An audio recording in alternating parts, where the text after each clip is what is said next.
Bruce Pearl is spinning a tale, and it's a wild one. Auburn, the overall #1 seed, is somehow the underdog against Michigan State? That's what Pearl would have you believe, pointing out that his roster has just one 5-star recruit, while Michigan State boasts multiple McDonald's All-Americans. I'm not going to let Michigan State play the underdog card even though we're the #1 seed and they're the #2 seed, Pearl said. No, they're Michigan State. They're Kansas, they're Duke, they're North Carolina, and we're Auburn.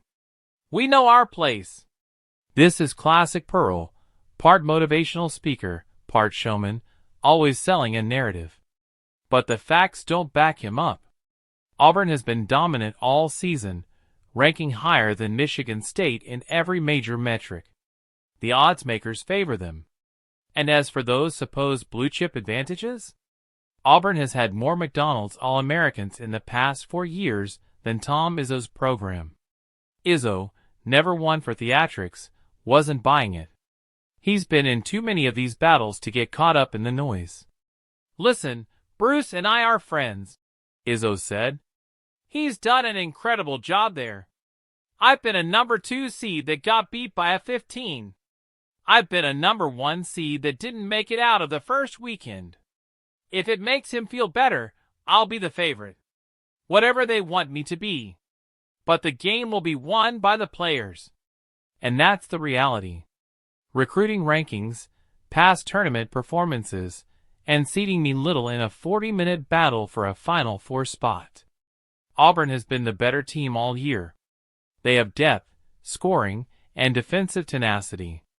Michigan State, meanwhile, has Izzo, whose track record in these games is legendary. Pearl insists his team is venturing into uncharted waters.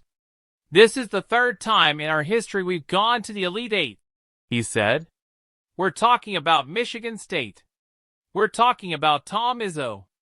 That's true, and Izzo's 8-2 record in Elite Eight games matters.